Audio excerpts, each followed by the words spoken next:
Desde manhã que eu as ouço cantar. Não entendo nenhuma palavra. Estão cantando para o Criador. Não entendo nada. Minha mente fica infrutífera. Mas o meu coração se alegra, imaginando o que elas estão dizendo a Deus.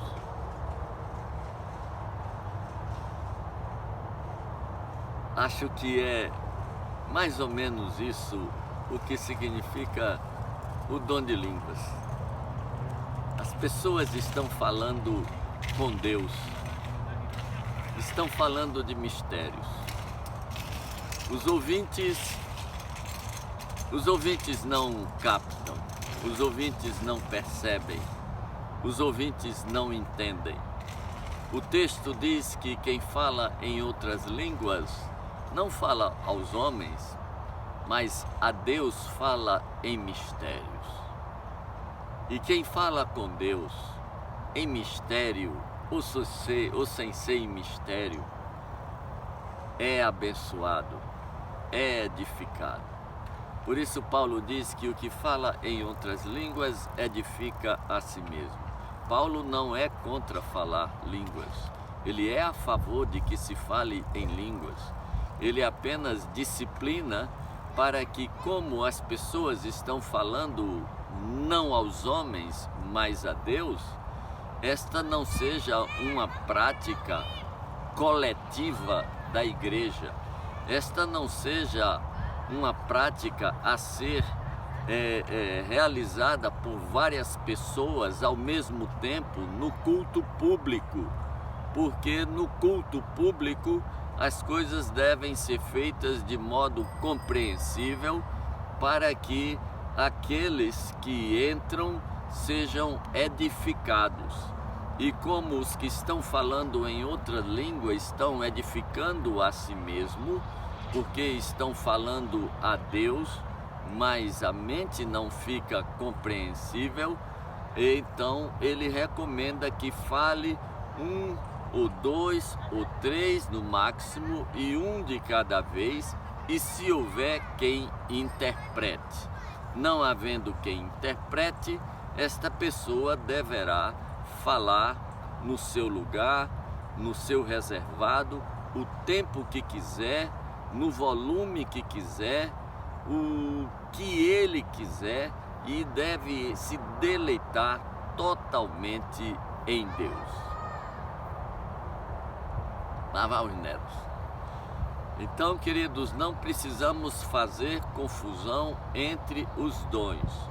Os dons são diferentes, os dons têm características diferentes, os dons são dados a pessoas diferentes e os dons promovem edificação ou resultados diferentes. Quem cura promove a saúde. Quem profetiza promove o conhecimento. Quem discerne espírito promove a revelação, se aquilo é de Deus ou se de Deus não é. Quem fala em outras línguas conversa com Deus, e não há nada melhor do que conversar com Deus. Mas cada coisa deve ser feita com ordem. Paulo diz, tudo deve ser feito com ordem, para que o culto inteiro seja uma peça que instrua, que ministre a todos os que estão presentes.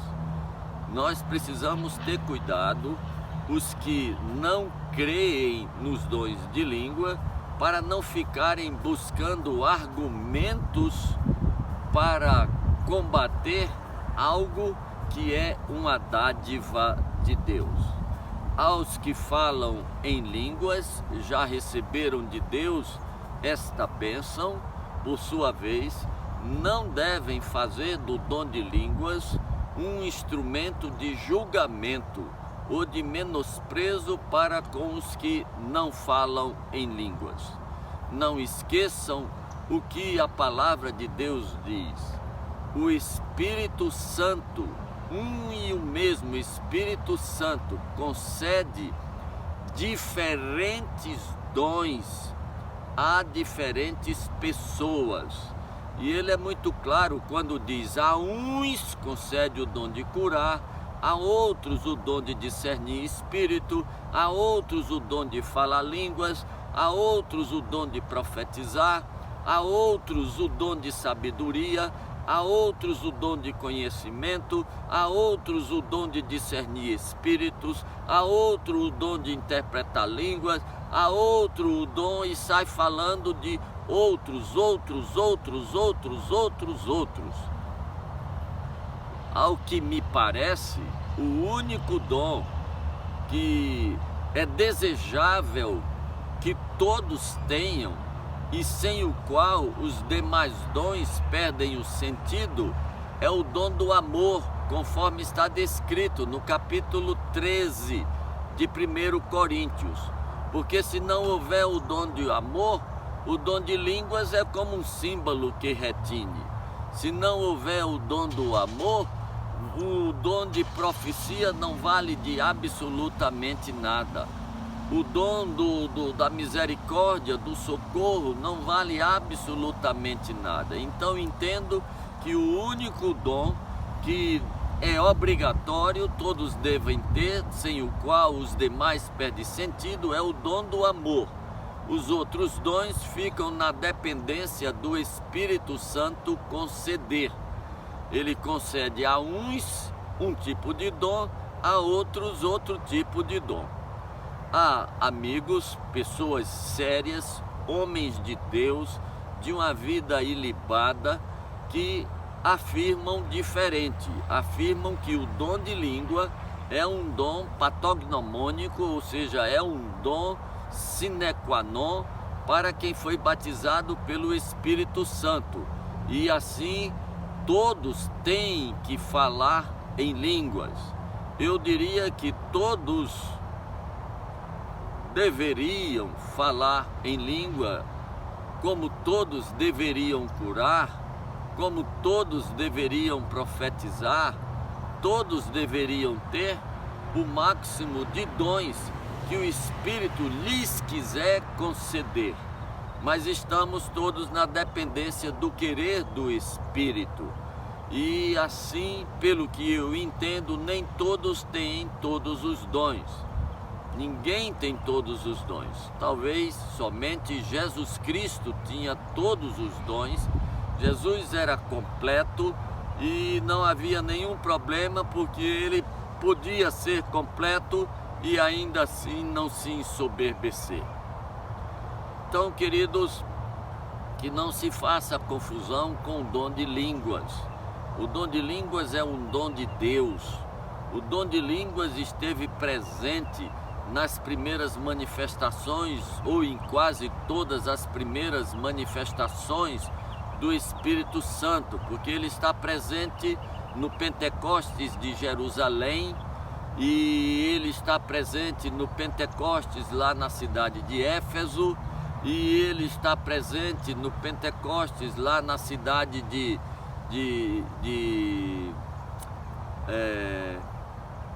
na cidade de Cornélio, na cidade de Cesareia Marítima, mas não há referência ao dom de línguas por ocasião do Pentecostes samaritano.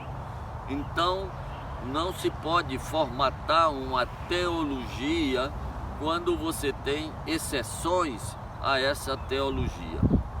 Então, fica aqui esta palavra a respeito do dom de línguas. É um dom do Espírito Santo. Ele vem para a edificação pessoal.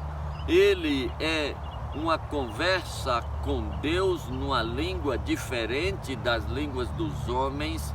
Quem fala em línguas não fala aos homens, fala a Deus. E aí você deve diferenciar o dom de línguas normalmente recebido do dom de línguas que se manifestou lá na cidade de Jerusalém, naquele domingo de Pentecostes. Ali se falava a homens, ali se falava idiomas.